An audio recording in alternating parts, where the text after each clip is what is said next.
We commend unto thy hands of mercy, most merciful Father, the soul of this, our dear brother departed. And we commit his body to be consumed by fire. Earth to earth, ashes to ashes, dust to dust.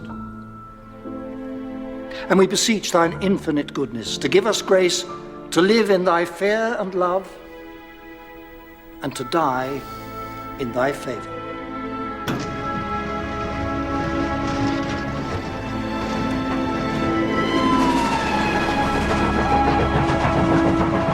My dear friend, one moment, please. I am simply trying to ascertain why it is that I have been kidnapped and find myself hurtling through the countryside of England at a speed which is quite alarming. We're going down to a place called Litchett St. Mary. There was a cremation up north the day before yesterday of a client and an old friend of my father's, Richard Abernethy. Richard died a widower with no children. They're a rather disconnected bunch, the Abernethys. Not close. There's Helen. She was married to Richard's youngest brother, Leo. He died some years ago. Their son, George, is a bit wild, but likeable enough. George. Don't, Mother. We'll have to talk about it at some point. There's nothing to talk about. George's cousin Rosamond went on the stage and married an actor, Michael Shane. Don't overdo it. Nobody will be fooled. Shut up, Michael.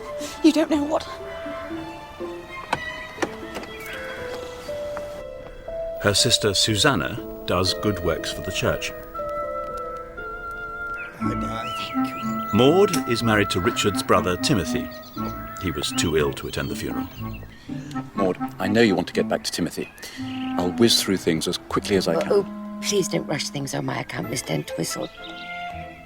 And then, of course, there's Cora, Richard's youngest sister. It was always understood that Cora wasn't quite the full shilling. The full shilling? Well, not subnormal, you understand, but given to making up stories and blurting out things that were better left unsaid. And that day she was more excitable than ever to be back at Enderby.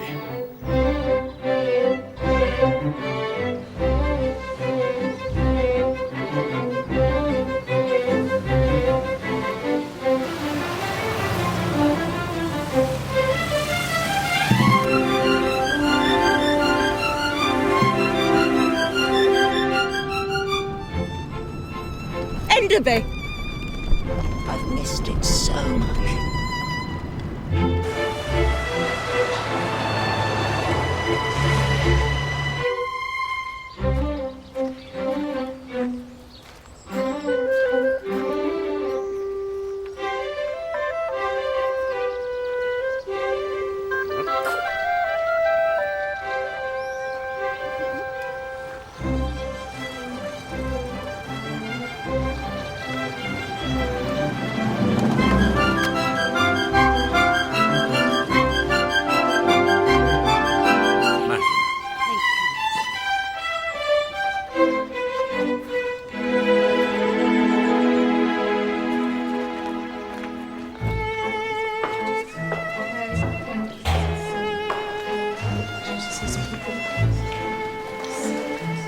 All this from corn plasters just doesn't have any gravitas, does it?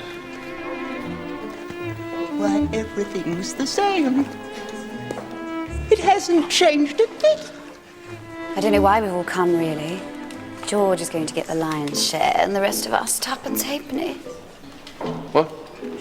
Oh, yes, well, I might throw out a little Maundy money if you'll promise to be good. But Helen says you're working for the Church Mission Association, Susanna. Yeah. Highly commendable. We're trying to help the needy children in Africa. Poor Richard.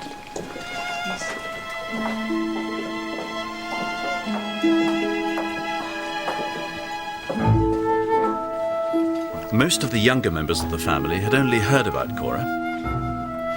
I'd only met her once. She hadn't changed much. Still as unguarded as ever. Dear Lanscombe. Do you remember when you used to bring meringues out to the treehouse for us? Madam? Aye. How do you do, Miss Cora? We had a tree house in the grounds. We'd camp out down there when there were parties and watch the guests arrive. Timothy, your father Leo, your mother Geraldine, and me. Oh, the doll's house. Oh, it's still here. And the same old toasting fork we used to toast muffins on. Cora hasn't changed. Just put on weight. And all the books. And all the paintings. Honestly, what a fright. The outfit is totally unsuitable. Look at that false hair. Don't be catty, Rosamond. Aunt Cora ran off with a penniless Italian painter. She was just a girl. It's rather romantic. I have to go and see the old tree house. Seems downright unbelievable looking at her now. George? Gilbert.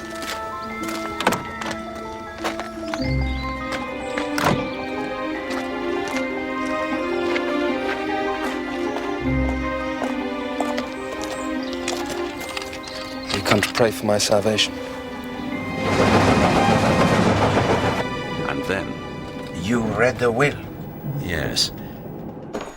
You see, the family expected his nephew George to get the lion's share, as he was Richard's favourite, while his brother Timothy would get nothing at all. They'd fallen out years ago.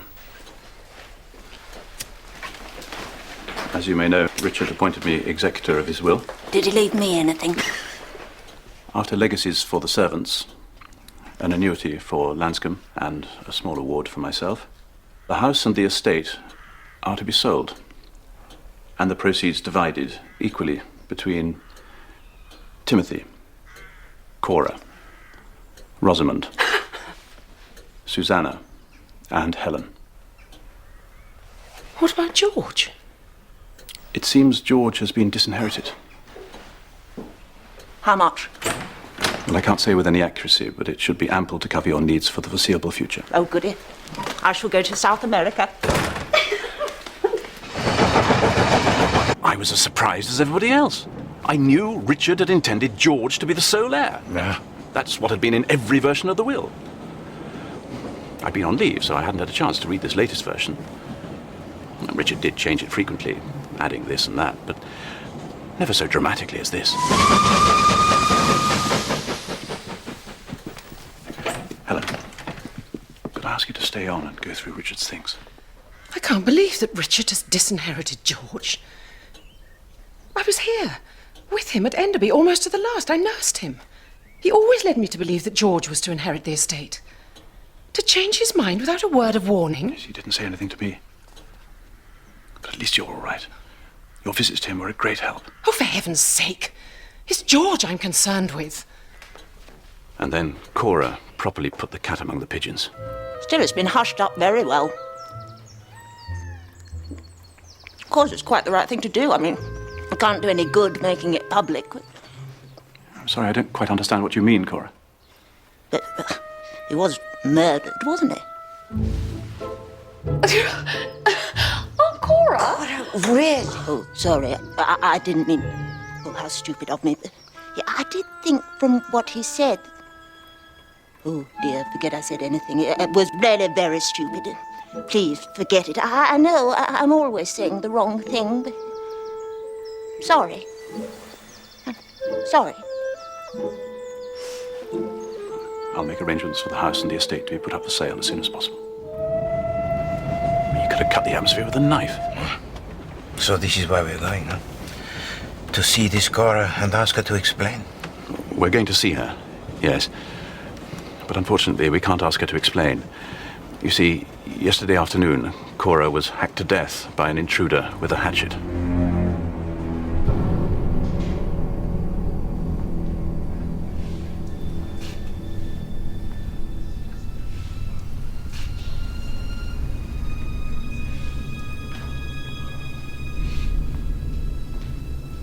The doctor puts the murder in the afternoon, no later than 4:30, probably much nearer 2. Somebody smashed the kitchen window and attacked Mrs. Galaccio in her bed.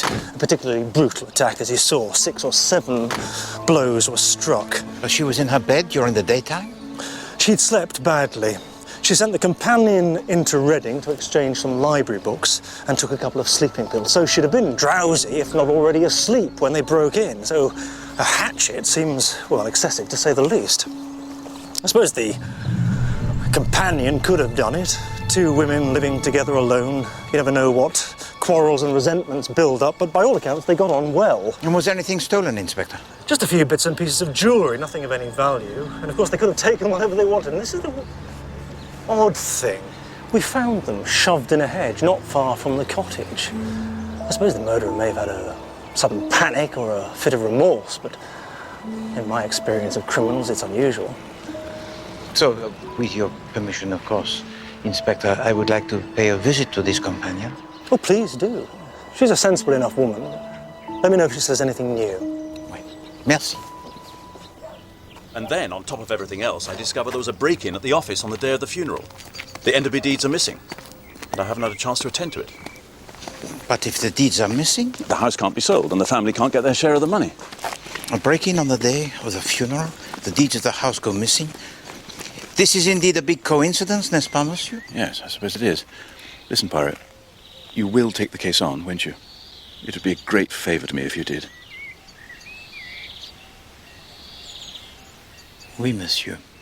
I will take the case.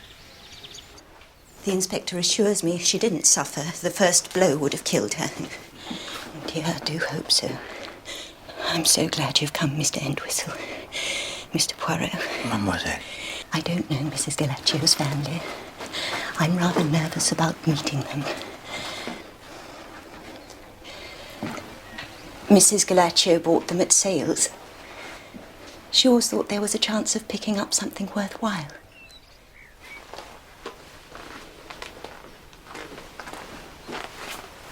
They're Mrs. Galaccio's own paintings. They're very good, aren't they? Oui. Of course, I don't know enough to judge, although my father was a painter. Not a very successful one, unfortunately, but Mrs. Galaccio knew a great deal about artistic things, poor soul.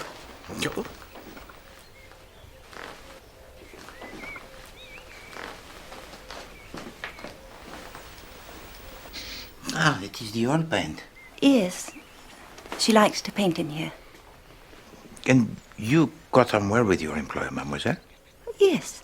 In some ways, she was rather like a child. She was not an intellectual. Perhaps more of an instinctive.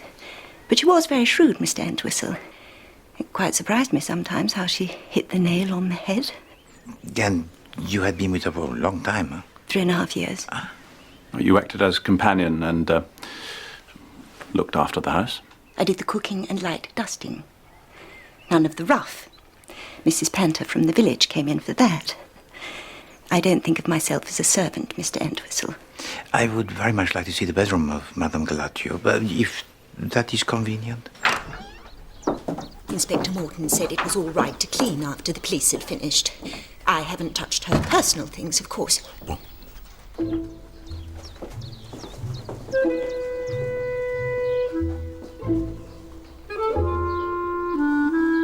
Did Cora talk about her brother's funeral?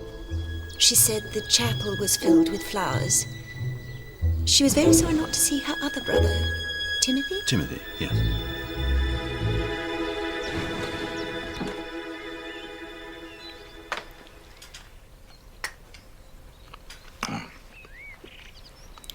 C'est très délicieux. These scones, they're made by you, huh? I've always had a hand with cakes. Oh dear, that sounds as if I'm boasting. No, not at all. You do not boast, mademoiselle. Tell to me, if you please, how was Madame Galaccio when she returned from the funeral? The night she got back, she was happier than I'd seen her for some time. She asked me if I'd like to go to South America. I said it would be a thing to dream about, and she said we'll go. Just like that. I guessed her brother had decided to leave her some money after his visit here. He came down here? Yes, about 3 weeks ago. It was a surprise for Mrs. Galaccio. She hadn't seen him since before her marriage. It quite upset her, realizing he was so ill.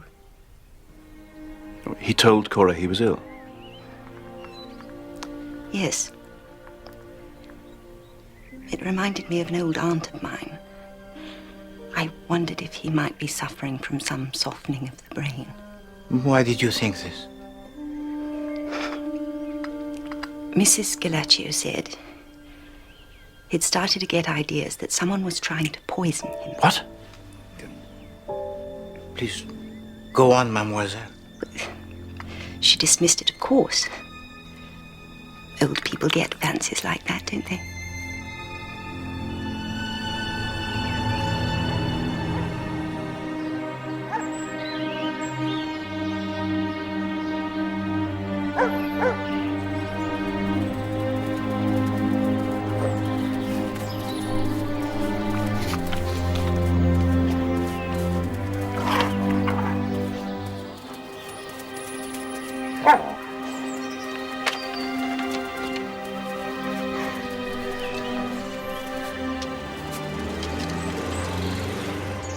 Imagine the desperation of the people when the rain doesn't come and the crop fails.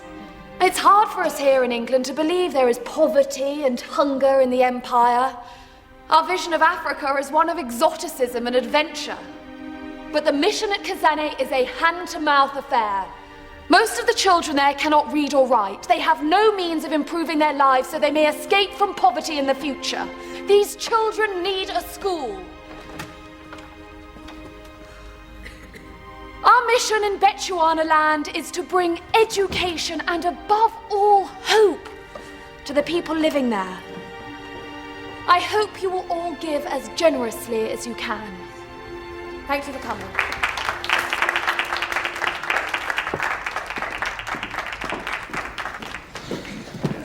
So few people are interested in mission work.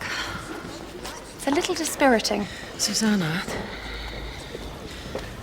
Gilbert, Mr. Entwistle rang with the most shocking news.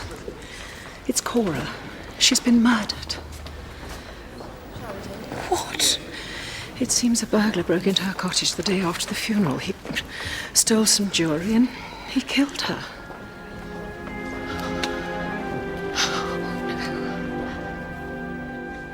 Well, she must have good nerves to stay in there on her own. I suspect it is that she has nowhere to go until she gets another situation. Monsieur, I discovered this. And please, don't say anything to anyone about what I told you. It may be a mistake. Your loving brother, Richard. Good Lord. Does that mean he told Cora who he thought was trying to poison him? Perhaps. Cora Galaccio announces that her brother has been murdered, and then the very next day she is killed most brutally. Well, let us suppose that she was speaking the truth, and that your friend Richard Abernethy was indeed poisoned. Who benefited from the death of Richard? Well, the whole family, apart from George, of course. And myself, to a small degree. Ah, so you yourself are a suspect? Now, look here, Poirot. Non, monsieur, je fais une blague, I make the joke. Monsieur, we shall go to see the family. And we shall tell to them that I investigate the death of Cora only. That way we may be able to catch them off their guard. No, it is necessary that I ascertain the whereabouts of each and every member of that family on the day after the funeral.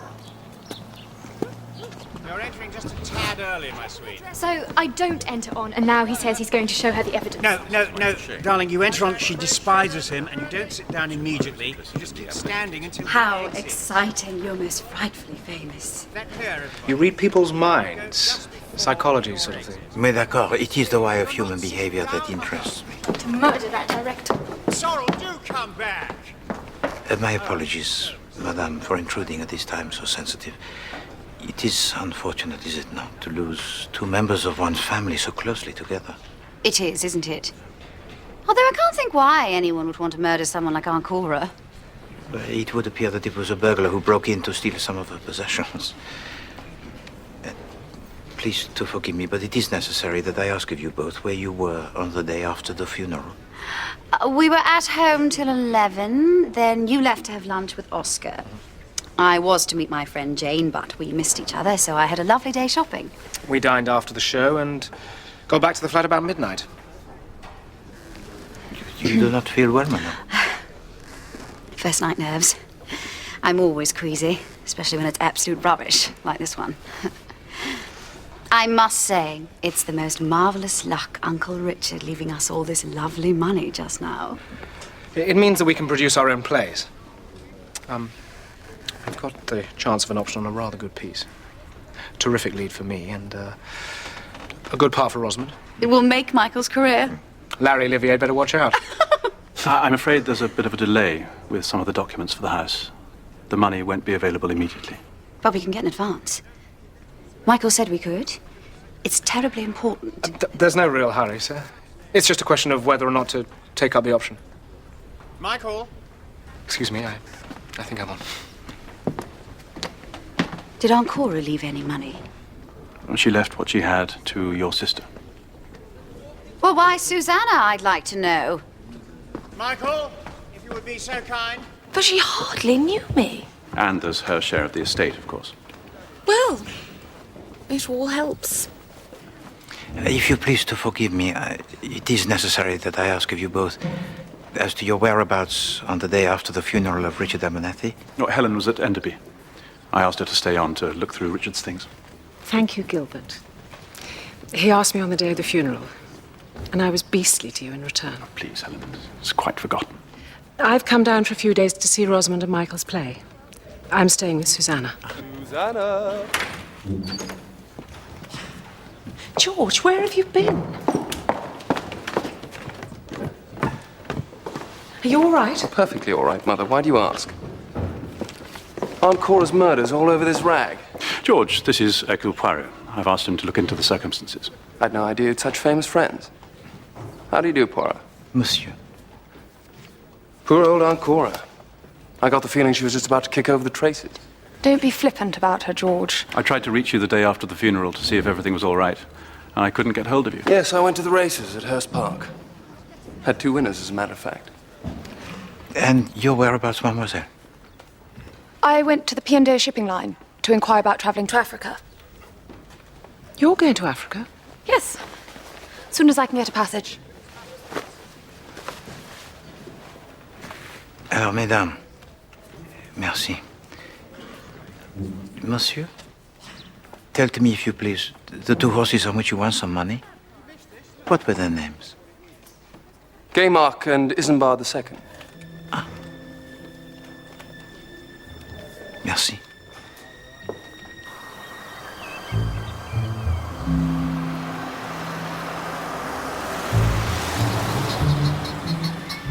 When was the last time you saw Cora Galaccio, madame? Oh, I hadn't seen Cora since our wedding. I didn't like to say to Timothy, your youngest sister's completely batty, but I'm afraid that's what I thought. And she had this strange habit of putting her head on one side. Rather like a bird. Very odd. Very odd.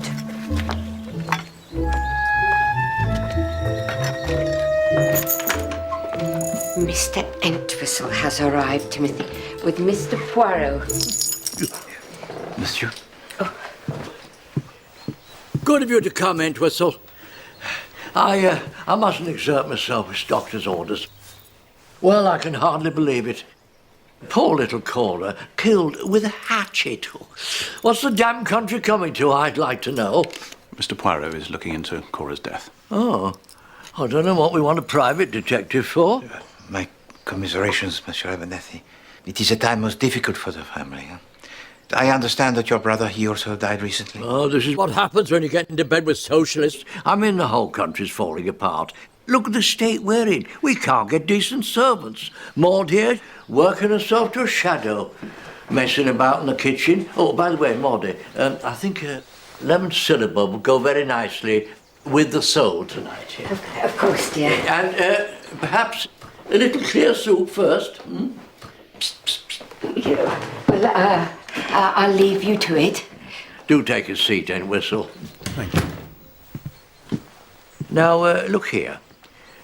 You know, Richard never said anything to me about wanting a cremation.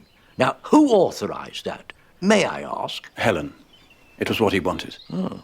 There'll be some delay over probate, I'm afraid. We had a break-in at the office. The Enderby deeds seem to be temporarily misplaced. Oh, well, there's often a delay in these things. But the will of your brother was a surprise most pleasant, n'est-ce pas? I understand that you expected to receive nothing? Well, it's good of him to let bygones be bygones, you know? Oui.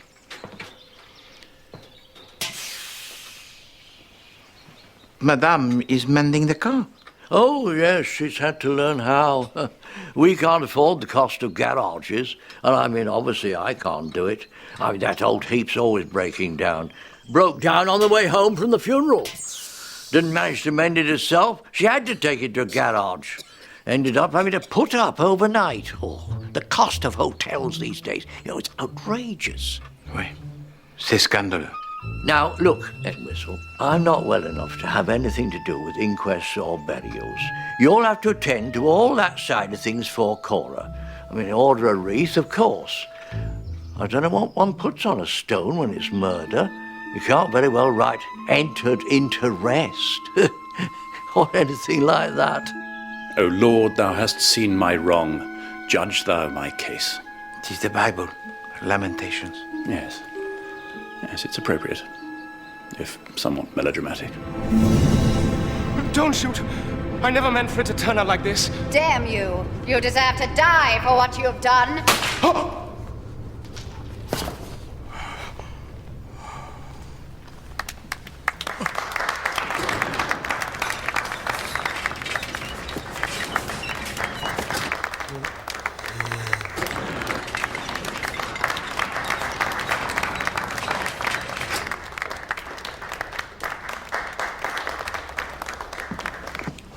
You two are terribly good. Oh, yes, you were. You don't have to be polite. Thank goodness for that. Play's an absolute dog. We know. There's no advance. We're taking bets we'll close before the end of the week. One becomes an actor because one loves the theatre. And one ends up playing the most appalling tripe. Any actor would kill for good parts. Gosh, it is enormous. Must be quite terrifying. Not when you're used to it, Aunt Helen. The audience becomes one's bosom pal. Drink, anyone? Isn't it terribly sad about Aunt Cora?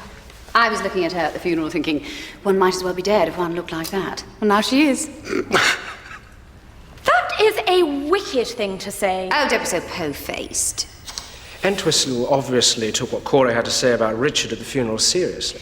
If somebody murdered Uncle Richard and then realized Aunt Cora knew, they'd have to kill her, wouldn't they? Otherwise she might go to the police. And we were the ones who heard her say it. So Poirot thinks one of us must be the murderer.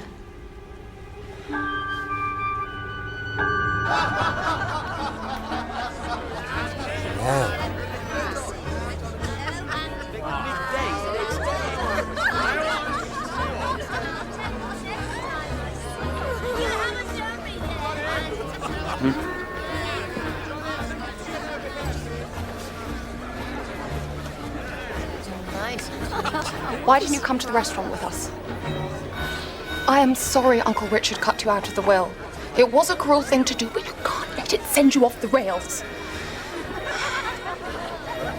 And there's no reason to be so beastly to your mother. On the contrary, there's every reason. In the end, what does the money matter? You'd only lose it on horses or spend it on drink. Well, you're out of it now, aren't you? Off to Africa with the missionaries. George, don't! No, no.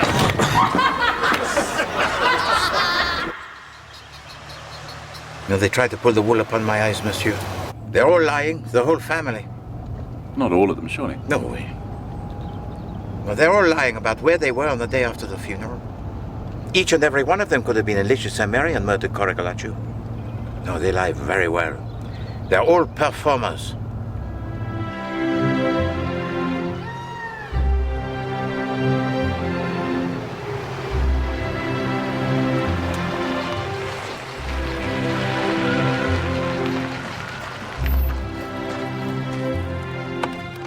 Welcome to Enderby, Mr. Poirot. Merci.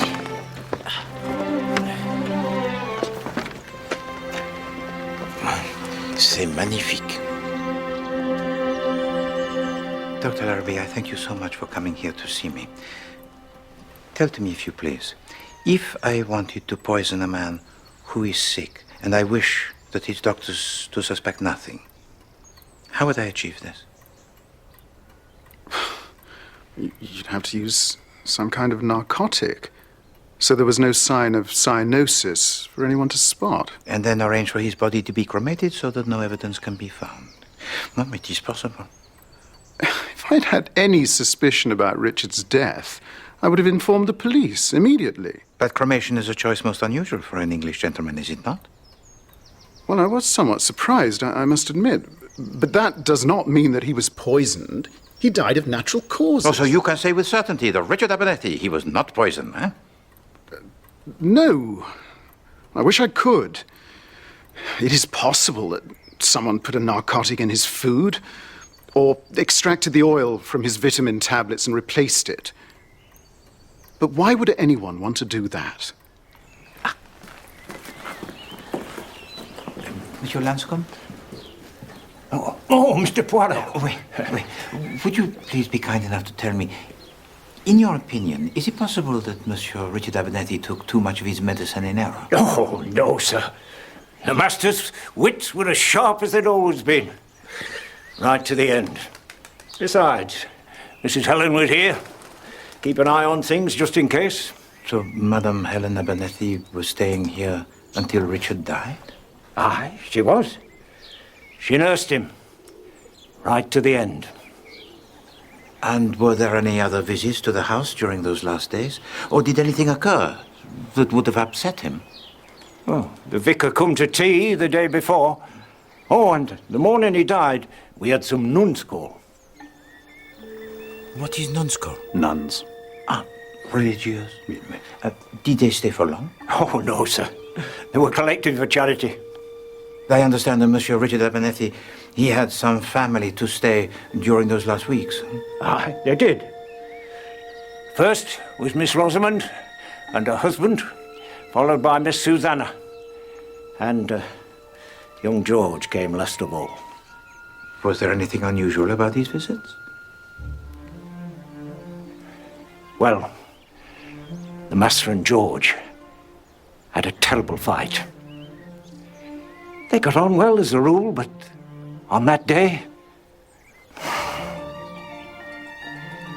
I never seen them. Both so angry and upset.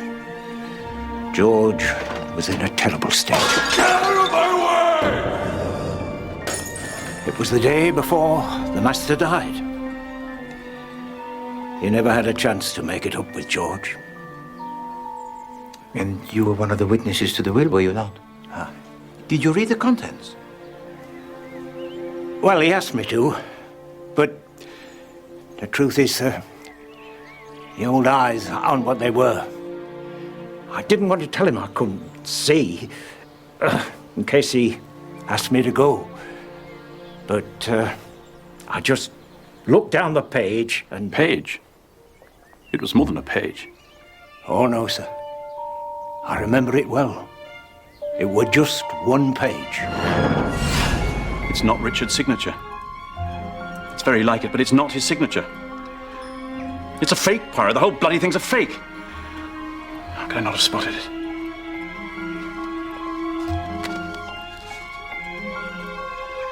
Because, mon ami, it is a very good fake. Very good indeed. Miss Gilchrist. Susanna Henderson. I'm Mrs. Galatier's niece. I'm sorry. Come in, Miss Henderson. Thank you. I seem to have startled you. You did, actually. I'm not normally a nervous person, but I've been jumpy since the police constable left.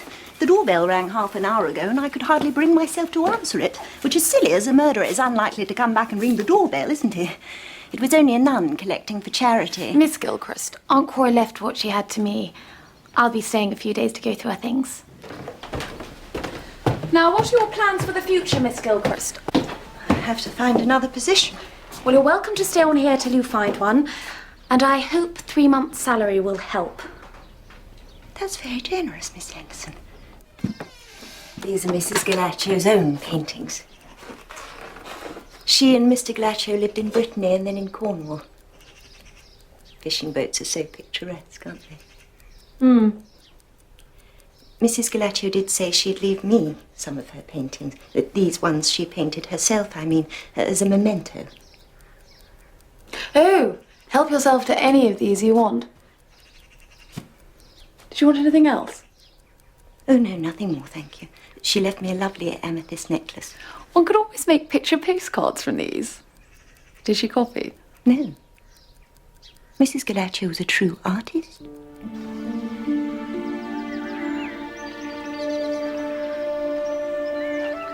George! I didn't know you were down here. I came to see if I could lend Susanna a hand. Suzanne is here too? Yes. What brings you down? Oh, I've come to look in on Miss Gilchrist. 1 or 2 odds and ends to sort out with Cora's papers. Mr. Poirot.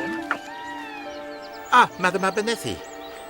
Mr. Poirot, are you here because you think Richard was murdered? Madame, I cannot tell whether Mr. Richard Abernethy was murdered or not, but I understand that his sister made a remark to that effect at the funeral. I don't like to speak ill of the dead, but from what I know of Cora, she wouldn't let the truth stand in the way of a good story. No, but Richard had been to visit her, and that much is the truth. Mr. Poirot, Richard wasn't murdered. He couldn't have been. I was here with him, almost to the end. You stayed here often, Madame? He invited me a few times in the last weeks. He was very low in spirits. Your son, George, also made a visit during those last weeks, I understand. Richard had all the family down, not just George.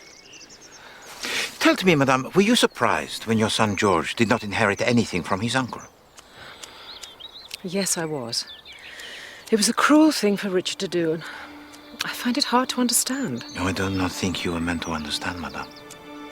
What do you mean? Well, I suspect that the will that disinherited your son, it is a fake. Did they get on well together, Madame Helen and Monsieur Richard Abernethy? Oh, yes, the master were fond of her. Very fond indeed. She went to London yesterday to see Miss Rosamond Shaw. They seem to whiz up and down to London for almost anything these days. She was staying here all the time until yesterday. Aye. No, I tell a lie. She went off in a car one day. Says she wanted to be on her own. Can you remember which day was that, Madame? It was the day we had beef. It must have been the day after the funeral. She didn't get back till after midnight and couldn't face it, and I remember thinking it was such a waste. This were the master's bedroom.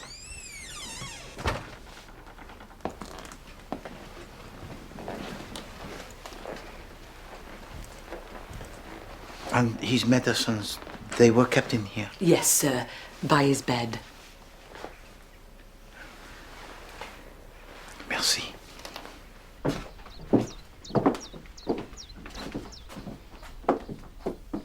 So this is where? Yes.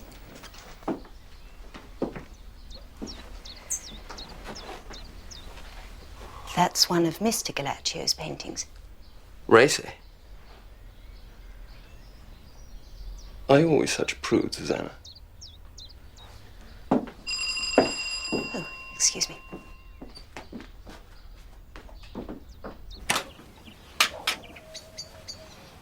Buongiorno, signorina Gilchrist. Oh, dear. Oh, my goodness. You'd better come in, Mr. Galaccio. Grazie. It's Mr. Galaccio. Oh. Are you Cora's ex-husband? Sì. Cora had written a letter asking me to come to look at a painting she had found, which she thought might be valuable.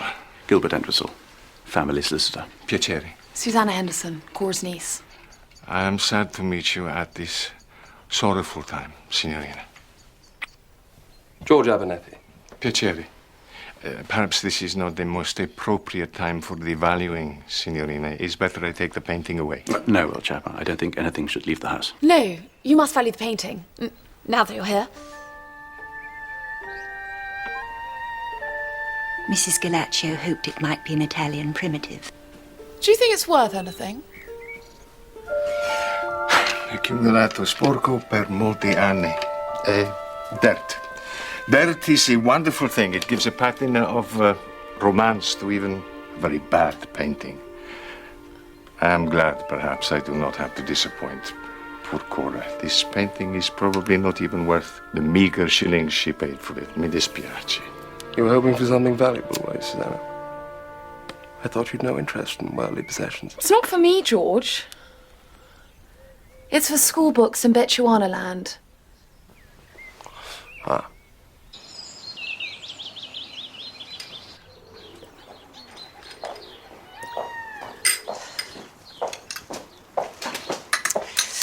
I tried to ring George to tell him about the will, but I can't get hold of him. He said he'd be at home. I don't know where he can be. Who would hate him that much? Timothy? He didn't expect to get anything. But to forge a will is a crime more serious, madame. The police, they will have to be informed. It must have been substituted on the day of the funeral. Why? Well, because until then it was locked in the safe at the offices of Monsieur Entwistle. Tell me, madame, do you remember anyone going off alone that day? Cora wandered off to see the tree house, and George stormed out, of course, but that was after the will was read. And I remember Susanna going somewhere, too. It's no good. There was so much coming and going. I felt there was something wrong that day. In what way wrong, madame? Unexpected? Or surprising? Sinister, even? Not sinister, no. More a sense of something not being quite right. Can't put my finger on what it was. Oh, do not try to think of it, madame. Sooner or later it will, how do you say, plop into the mind.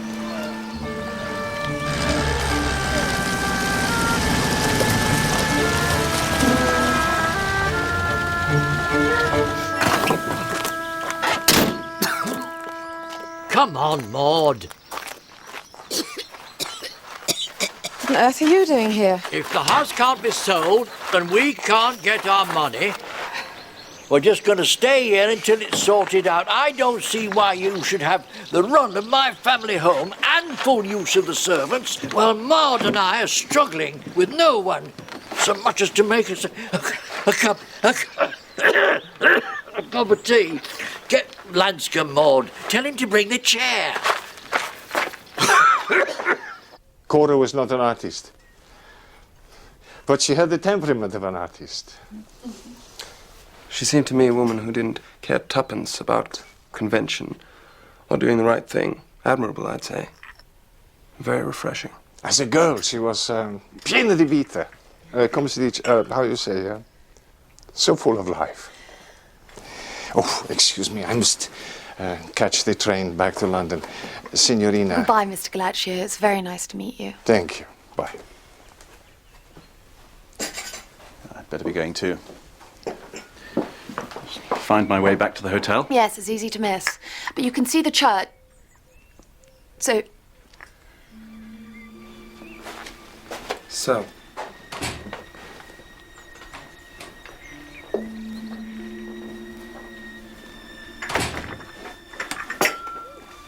What's this? How strange. The postman must have called. This was behind the umbrella stand. It's addressed to me, but I'm not expecting anything. do you know Mr. Galaccio well, Miss Gilchrist? No, not well. He's been here a couple of times. It looks like wedding cake. Did Aunt Cora write to him often? Well, yes, fairly often, I suppose. Oh. It is. Who can it be from? John and Mary. Can't think who they are. It could be Dorothy's daughter. Her name was Mary, but I haven't heard of a wedding. Would either of you like some of this? Not for me. I don't like fruitcake. Poor Aunt Cora. Maybe I could sleep here, on the couch. No. We mustn't take advantage of you, Miss Gilchrist. George can put up in the village. George?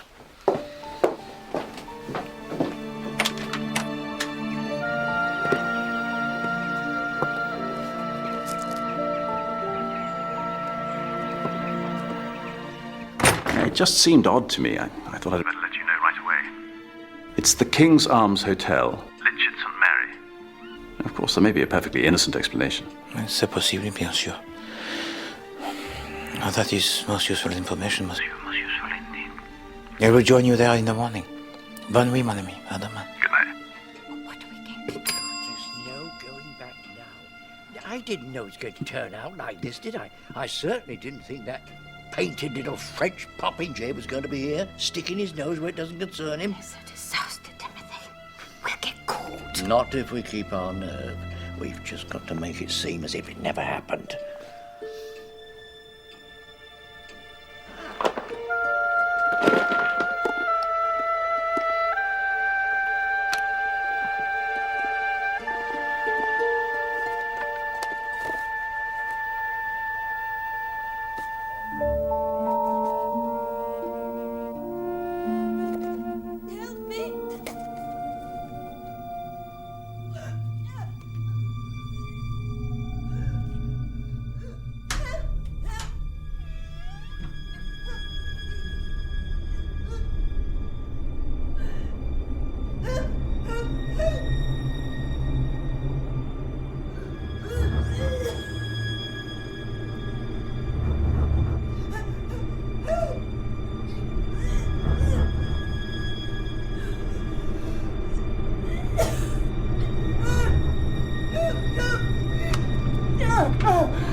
What's wrong?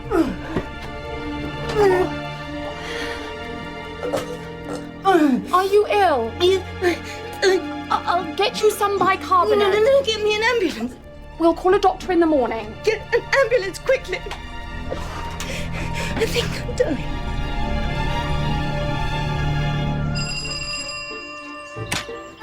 Miss Henderson, Yes. I'm Inspector Morton, Litchit St. Mary Police. Are you sure you gave the doctor a complete account of what Miss Gilchrist had to eat and drink last night? Yes, we had the same thing. Macaroni au gratin and a custard pudding. Coffee afterwards. Why? She must have had something that you didn't have. Poirot, somebody's tried to poison Miss Gilchrist with arsenic. No, that's impossible. Oh, the wedding cake. I'm afraid I've not finished clearing up in here.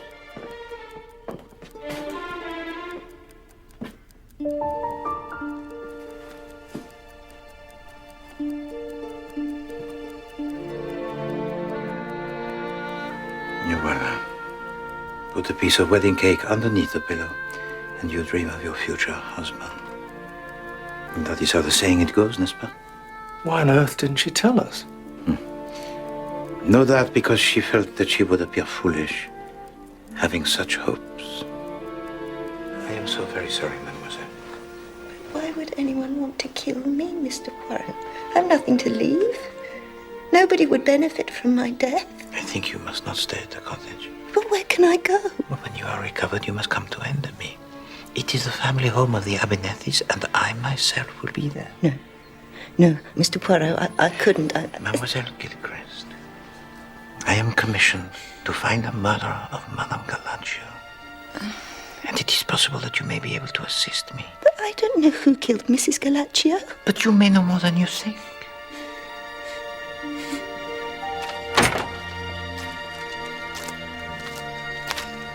Susanna, what are you doing? I'm going. Where? I don't know. Anywhere. Africa. You can't run away now. Don't be cowardly. You are being beastly since you lost out on that money. It's not about the money. Isn't it? Isn't that all you really care about? Don't go, Susanna. Can't. We're in too deep. I'm frightened. Don't be frightened. When you've done what I've done, fear becomes somehow meaningless. Signor Galaccio. Signor Entwistle. May I introduce Monsieur Hercule Poirot? Signor, I have heard of you, of course. And me also of you, Signor. Your reputation, it goes before you. I am commissioned to investigate the murder of your late wife, Signor. And I wish to invite you to Enderby, the home of our brother, Richard Abernethy. Are you sure I would be welcome? I was not allowed in the house of Signor Abernethy when he was alive. Yeah, but the family They're choosing keepsakes from the house before it is sold, and perhaps you would like to choose something on behalf of your late wife? If you insist, I come. Merci, Senor. Good day. Senor.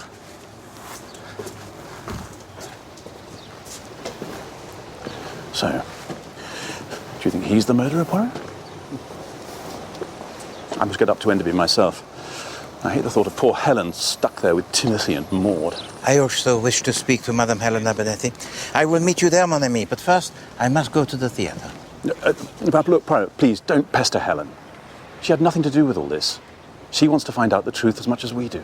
But she has no alibi for the day after the funeral. She was at Enderby. No. She left Enderby early in the morning and did not return until late at night. Well, that's as maybe, but she didn't kill anyone. She wouldn't. She benefited from the death of Richard Abernethy just like the others. You are fond of Helen Abernethy, mon ami. It is easy to let the tender feelings cloud the judgment.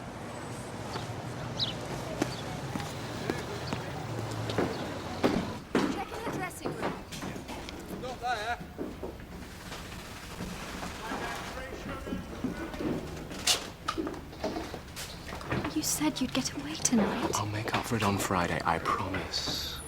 Hmm? Miss Dainton, your call. Miss Dainton.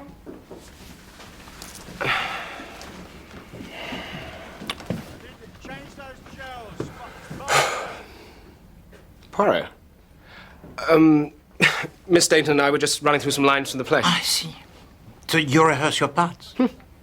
You're not trying to insinuate anything, are you? No, monsieur. I never insinuate. But I was hoping to see your wife. You just missed her. She popped out. I would like to invite you both to Enderby. Monsieur Entwistle wishes the family to choose some keepsakes from the house before it is sold.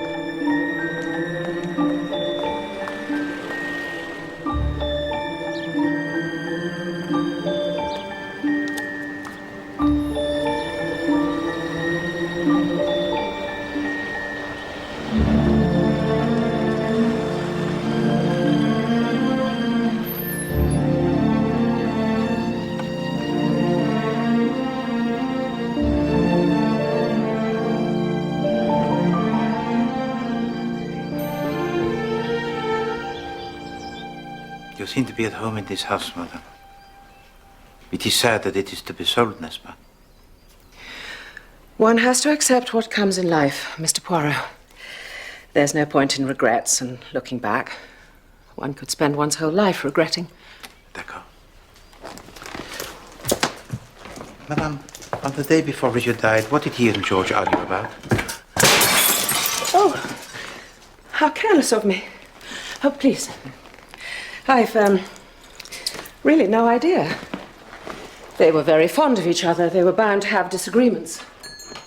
Madame, tell to me, if you please, where did you go on the day after the funeral? The day of the murder of Cora Galaccio? So I'm a suspect in your investigations. Madame, I only wish to discover the truth, and I understand that that is your wish also. I went to scatter Richard's ashes. There's a place out on the moors he was very fond of. Did anyone see you there? No. It's an isolated spot. Madame, I have invited the family to come here to Enderby. You're setting a trap for someone. No. I do not yet know enough. But I do know about psychology, madame. And when people are together in the room and they talk, the truth, sooner or later, it will always be revealed.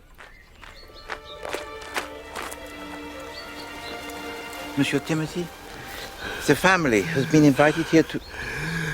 You have trouble with the breathing, monsieur? Asthma, old chap. Since I was a boy. There's worse amongst the flora, do you see? Timothy, are you all right now? Really, Mr. Poirot, he's a very sick man. Poirot! The deeds of the house. I've just found them in my briefcase. I must have been carrying them round with me the whole time. Helen, the deeds. They've just turned up. So, the house can be sold. I'm going to the village. I want to get these sent down to the office right away. I'll drive up in the morning, then. Okay. Oh, I'll be late tonight. I'm dining with Oscar. Darling Oscar. Give him my love. He'll be pleased to see you after all this time. Anyone would think I hadn't seen him in months. We lunched together the day after the funeral. How funny! He rang up yesterday and said he hadn't seen you since the opening night of Silver Swan, which was 6 weeks ago. Oh, he's forgotten. The old idiot's going off his head. Don't take me for a fool, Michael. You were nowhere near Oscar that day. What about you? You said you were going shopping with Jane. Jane's in America. Has been for months.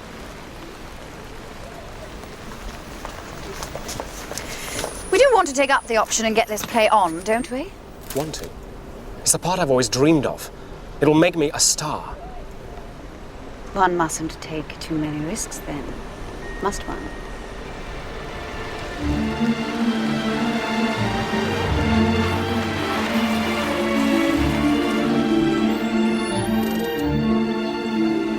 Signorina, buongiorno. Giovanni Galaccio. It is wonderful to be here at your beautiful English home. No, it's not mine. Signora, actually.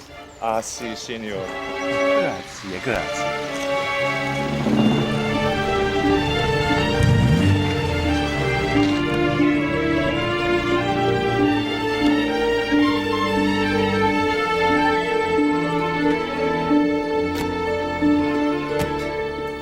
Are we choosing keepsakes? Because if we are, Michael and I want the green malachite table in the drawing room. Can't have that, Rosamond. We want it.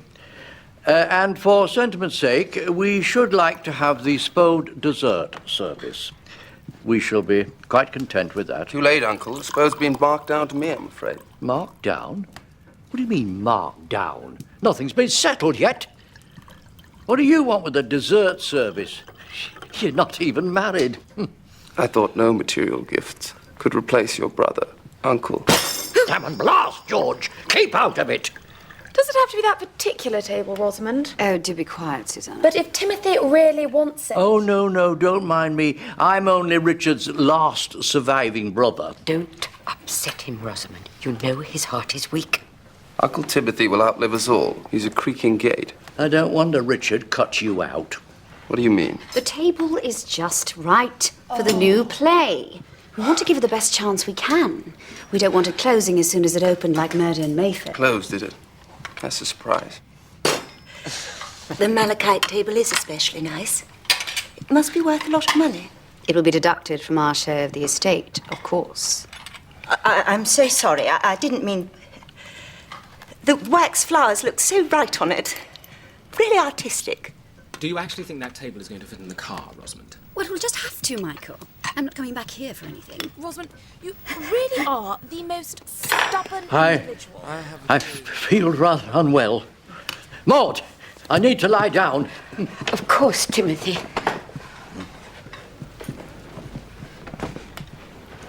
Honestly, that man, does he do it? Maud spends her life waiting on him hand and foot. Yes, it's extraordinary, isn't it? The way some women are loyal to buffoons of husbands, when other men who should inspire real loyalty, are made fools of. What was Cora's cottage like, Susanna? Did you see any of her paintings? Yes, they're rather touching. I think she copied from postcards. Oh, no. Mrs. Galaccio would never copy. She was a real artist. I remember at least one occasion when she suffered from sunstroke because she wouldn't stop when the light was right. Timothy has gone to bed. Miss Gilchrist, would you kindly prepare a tray of milk and biscuits? He needs a snack when he wakes up. I'll do it right away, Mrs. Abernethy.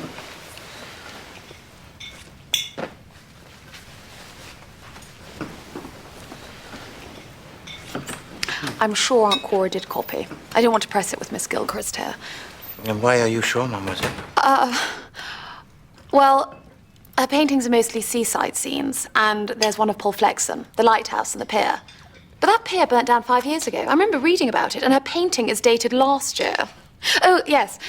And then in her bedroom, I found an old postcard of Paul Flexon with the pier still in place. Was this the first time you made a visit to Lycia St. Mary, mademoiselle? Yes. Even if she did copy, I mean, it's not a crime, is it? I mean...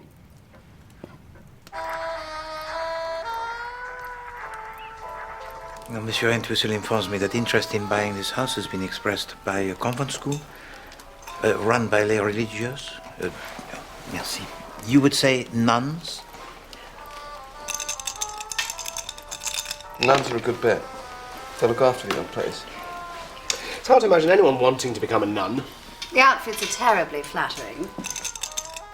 When they revived the miracle worker, Sonia Wells looked too glamorous for words. I don't think one looks properly at nuns. Or priests. At their faces, I mean. We don't look properly at anyone. I remember reading somewhere that witnesses in court often give wildly differing descriptions of the same person. Is that true, Poirot? It is so. I find it odd when sometimes you catch sight of yourself in the mirror and you say to yourself, don't I know that person? And then you realise it's you. It would be more confusing still if you could really see yourself and not a mirror image. Why? Because no one ever sees themselves as they really are, or as they appear to others. Whenever one sees oneself in a glass, it is always as an image that is reversed. Why does that make a difference? People's faces aren't the same on both sides. Their mouths go up on one side, down on the other. And their noses aren't straight. Look, I'll show you. There. Do you see? They're not the same. Here, let me. Well?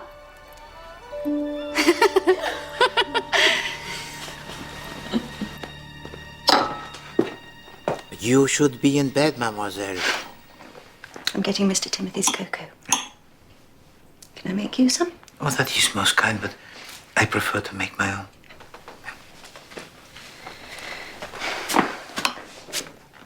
I hope I'm not speaking out of turn, Mr. Poirot, but Mrs. Galaccio is dead, and nobody in her family seems to really care. No, that is perhaps because they did not know her as you did. Young people nowadays seem so uncaring. They don't know what it is to be alone in the world. The journey of life, it can be hard for those of us who travel alone, mademoiselle.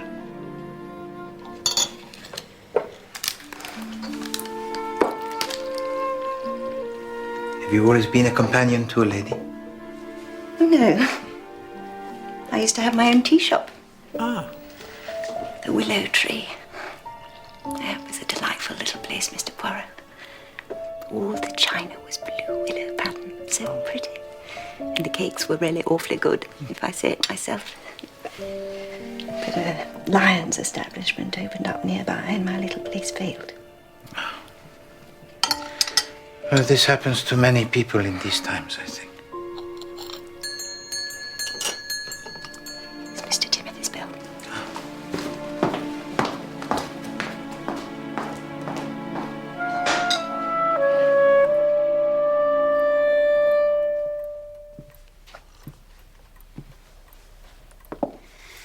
Susie, are you really going to Africa? Yes, I think so. I wish you weren't. Not just now. Why? You should come. Might do you some good to do something for someone other than yourself. You've become so boringly priggish. I'm beginning to wonder if you haven't done something really bad and you're being holier than thou to make up for it. Actually, forget about the table. I want this. Oh, excuse me, why I intrude? No, Mr. Poirot, do come in. Oh, there's something in here. Looks like Uncle Richard's will.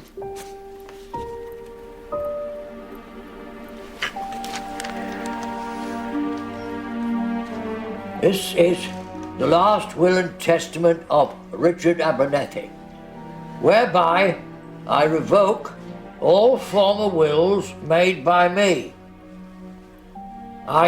I devise and bequeath all the residue of my real and personal estate and any property I have power to dispose of to George Abernethy to administer as he wishes? This can't be right. This is highly irregular. Where did you find this, Rosamond? But we really need the money. I question the legality of these whole proceedings. Maud, I must telephone our own solicitor at once.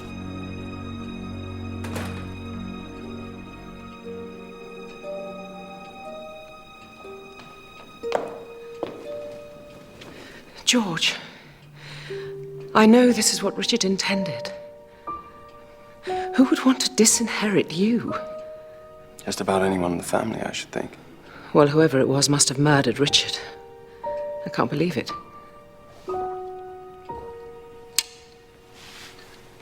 And you think having the money is going to make up for what you've done? No, of course not. I didn't say that. I just wish I could make you understand. I understand perfectly, Mother. George, you're my son. You're all I've got. You want me to say that it's all right? That I forgive you? But I don't. I'll never forgive you.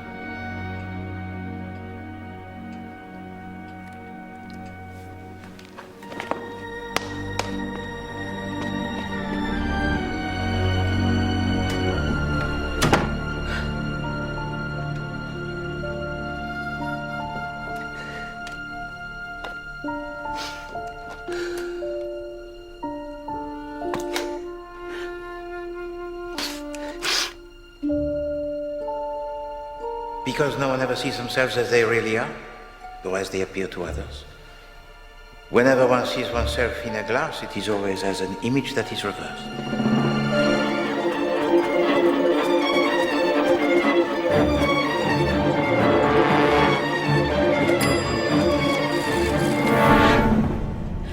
Mr. Entwistle, please. Gilbert? Oh, Helen. What is it? I'm sorry if I woke you, but you're the only one I can trust. I've been thinking for a while now. There was something wrong on the day of the funeral. And I remembered What it was, but it doesn't make any sense. it was something about... Helen? Helen, are you there? Hello? Are you all right? Helen? Helen! How bad is it? It looks like a severe concussion. I'd like to be with her, if that's all right. Of course.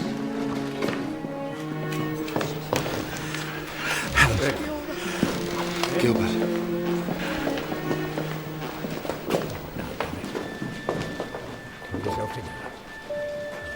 Signor Galaccio, I have a commission for you.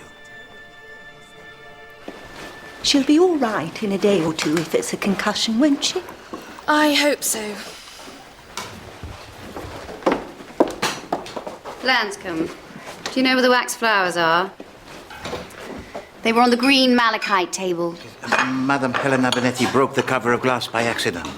They've been put in a cupboard under the staircase with the things that need mending. How can you be thinking about wax flowers when Aunt Helen has been carted off to hospital?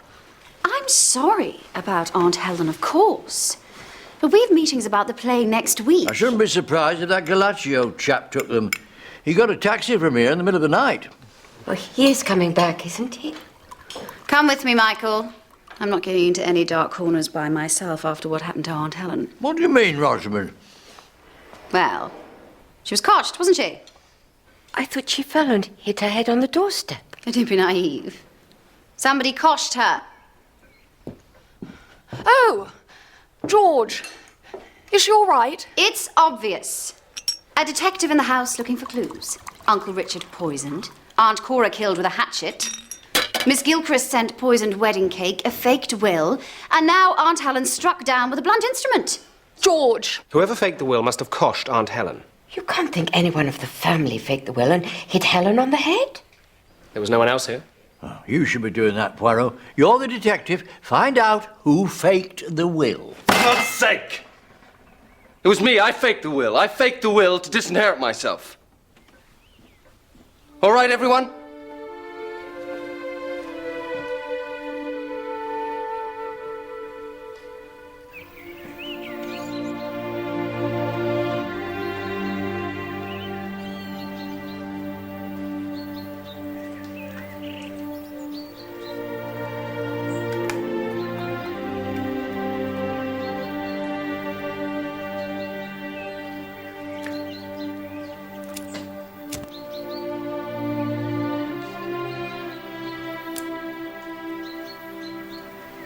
Merci. So, how is she? She hasn't come round yet. They sent me away. So it was you who forged the will. You feel better now that your conscience it is clear? You don't understand. I killed him. It's not true. She loved my father. She would never have done that. George, we fell in love. Don't blame her. I don't believe you. Leo is my father. Look, I don't have much time. This is my last will, and you are my son, George. I want you to take over everything. I'm not your son. You're not my father. You're not my father! I didn't want to hear what he was telling me. He was tearing my life to pieces, and he didn't seem to realize. I could see he was sick. I couldn't stop shouting at him that it wasn't true. That he wasn't my father. Then I had the idea of substituting the will. It's a stupid thing to do, I know. I wanted to spite him. My whole life was a lie, you see. But the real will was burning a hole in my pocket. I had to get rid of it. George? I killed him, Poirot. I'm sure of it. No, monsieur. It was not an argument that killed Monsieur Richard Abernethy. If you please to excuse me.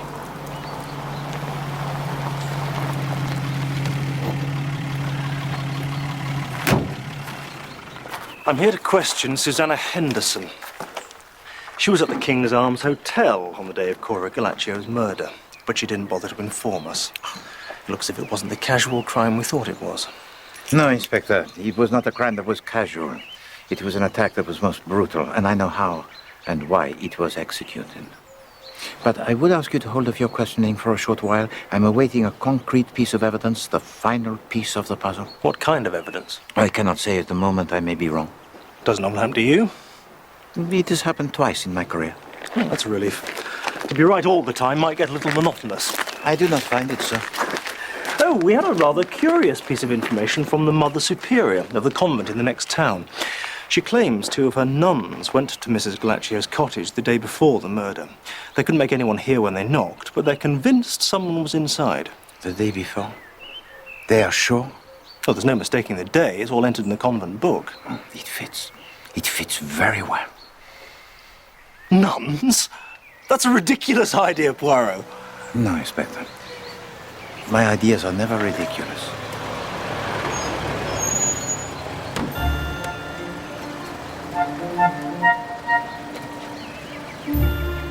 Enfin. All of the pieces of the puzzle are in place.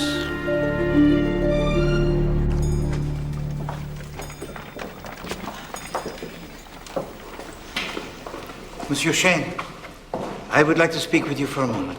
Mr. Poirot, Michael didn't kill Aunt Cora. He couldn't have. But he won't be able to tell you he has an alibi. Because on the day after the funeral, he was with his mistress. Rosamond? There's no point in lying, Michael.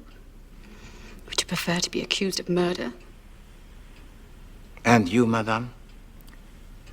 On the morning of the murder, you were seen in Camden Town. You know. Why? Madame? I wasn't sure, you see. I'm an actress. The thought of getting fat, losing my looks. Someone gave me a name and address, but when I got there, it was so sordid. I couldn't go through with it. I realized I wanted the baby. A baby? And the visit to the nuns? I felt ashamed. I wanted someone to talk to. Rosamond, Merci, madame. Monsieur. How long have you known? A while. That's why you didn't tell me about the baby. Rosamond, I swear... It meant nothing. It's you I love. I won't see her again. It's going to have to be big changes, Michael. Monsieur, dame. I came here to Enderby to investigate a murder and to solve a riddle.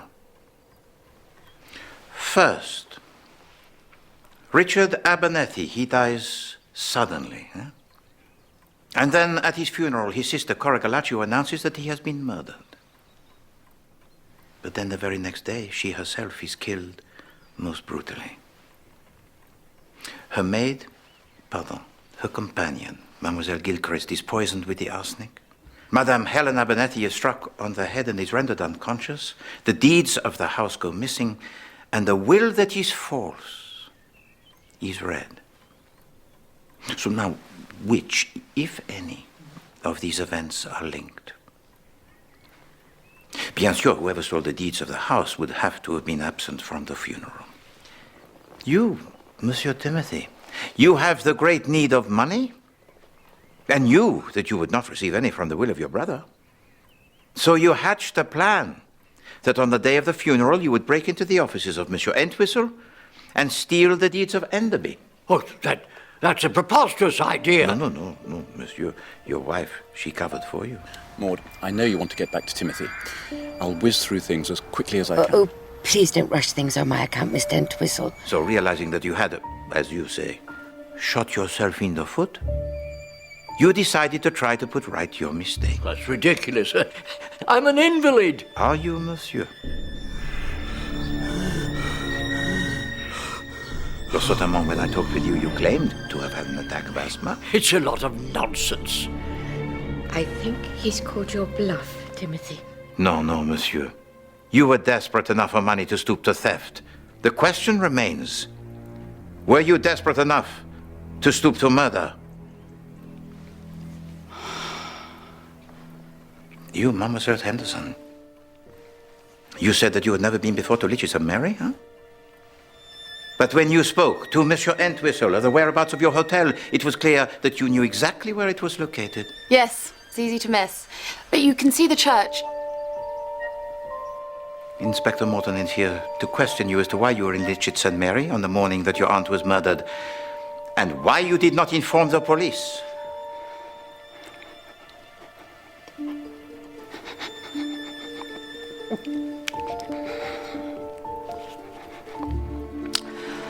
The morning after the funeral, George rang to say he was going down to see Aunt Cora to ask about what she'd said at the funeral. He doesn't have a car. I offered to drive. And did you see her? No, we didn't get to Aunt Cora. We went to the hotel.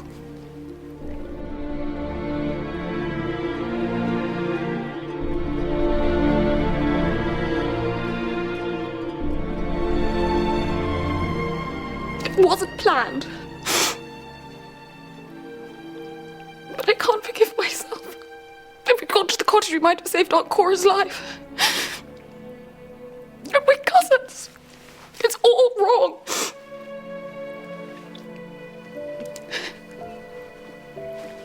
I love him. So, the two of you were in Litchfield St. Mary, and nobody saw you leave.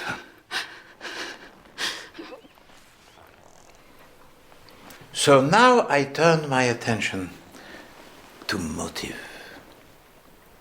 Because it is the psychology of human behavior which interests me. Each and every one of you would have killed Cora Galaccio to stop her revealing your murder of Richard Abernethy. But are these two deaths inextricably linked?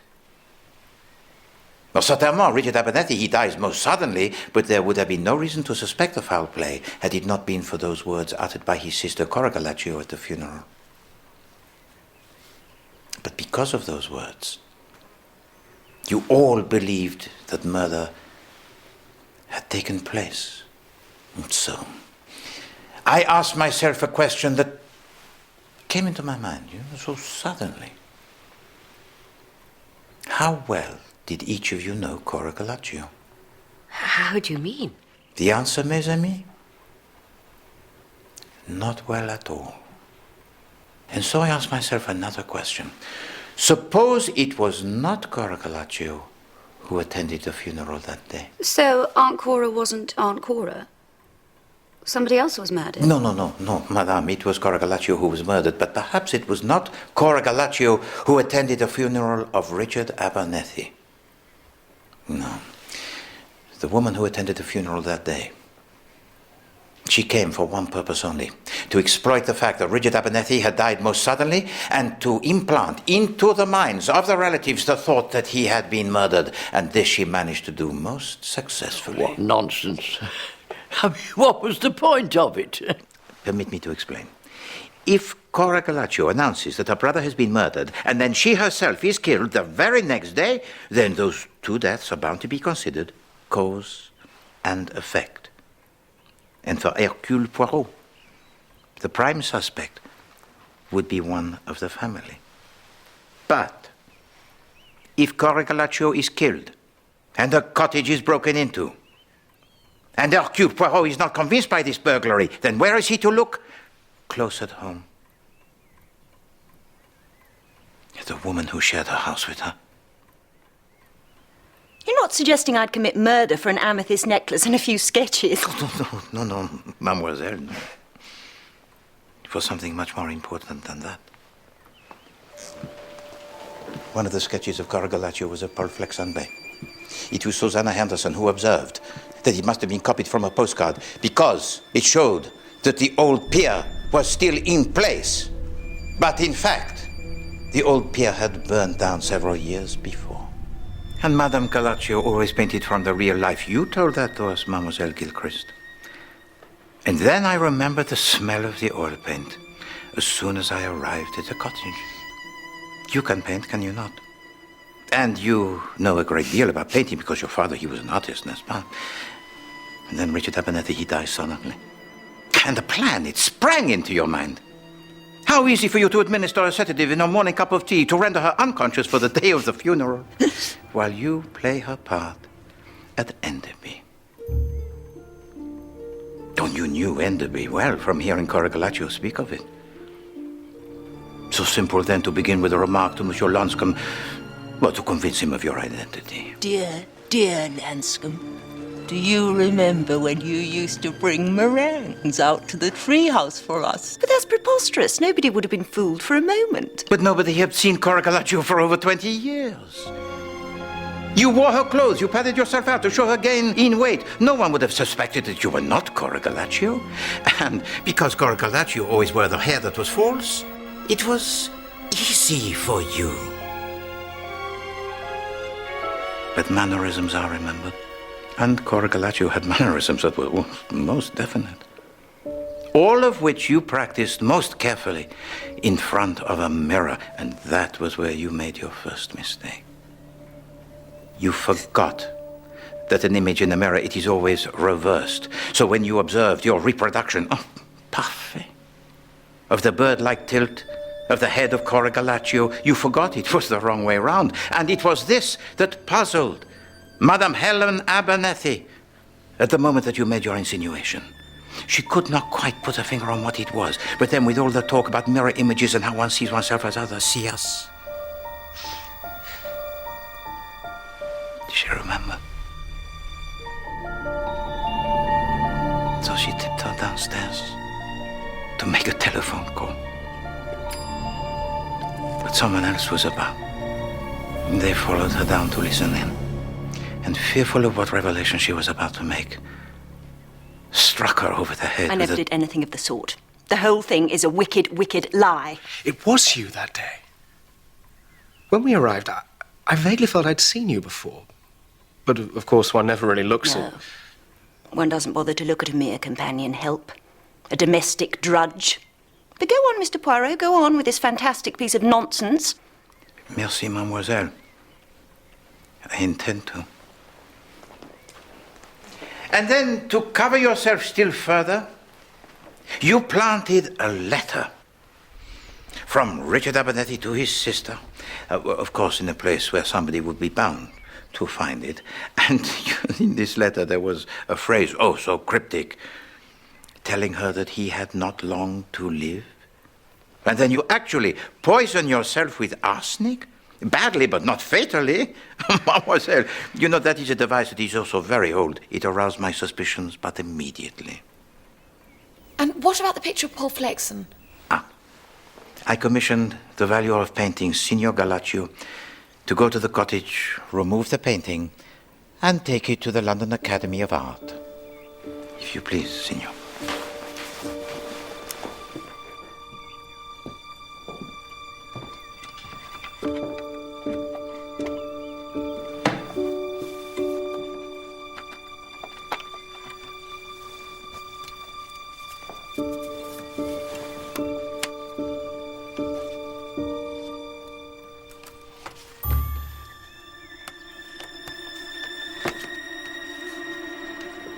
If you please to observe.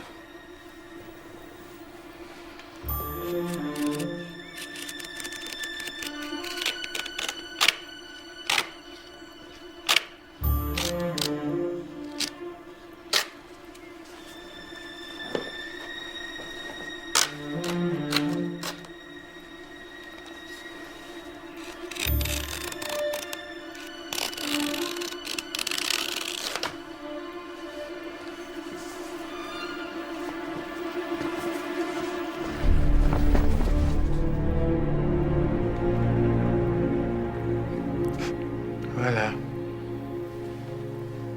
A Rembrandt. Authenticated by 2 experts. I recognized it immediately. She didn't. Always going on about how much she knew about art and unable to recognize a Rembrandt when it was under her nose. She was a thoroughly stupid woman, endlessly wittering on about this place and what you all did as children. You don't know how truly stultifying it is to listen to someone talking about the same things day after day and pretending to be interested. Oh, yes, Mrs. Galaccio, and really, Mrs. Galaccio, and in truth just bored, and nothing to look forward to but more of the same. And then a Rembrandt.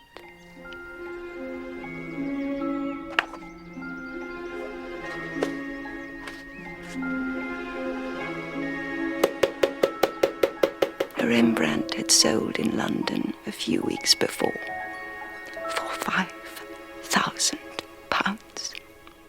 You killed her in that brutal way for £5,000? No, mademoiselle. You mistake. £5,000 would have bought and equipped a t-shirt. You understand? It was the only chance I'd ever get. I had to have a capital sum. A chance to recreate the willow tree. My own little place. Freedom. Independence. A servant to no one. Perhaps you'd like to come along with me, Miss Gilchrist. Of course, I don't want to be any trouble. If I can't have my little tea shop, nothing much else matters. Very silly of me. I always do the wrong thing. Please forgive me. It was really very stupid. Sorry. I'm so sorry. Extraordinary. How did you work it out? What made you suspect her? It was the flowers of wax. Mademoiselle, you remember when you and your sister were arguing on the evening that everyone arrived here? Mademoiselle Gilchrist remarked how artistic the flowers of wax looked on the table made of malachite, but she could not have seen them there because Madame Helen Abernethy had removed them before she arrived, so the only time she could have seen them was when she was here, masquerading as Cora Galaccio. How clever of you. Will she hang? I cannot tell, mademoiselle. It may be that she will be admitted to an institution. It is for the courts to decide.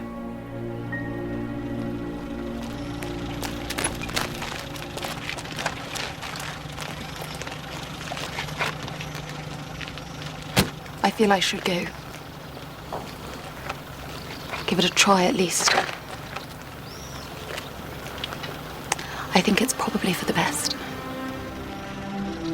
Goodbye, sir. How long will you stay away for?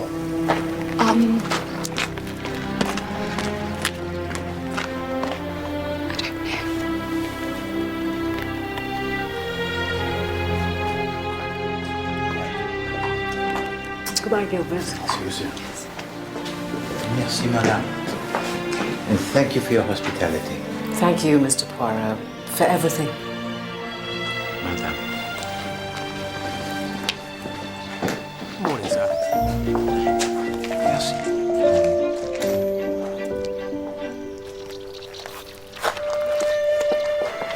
Oh, goodbye, my dear. Don't stay away too long.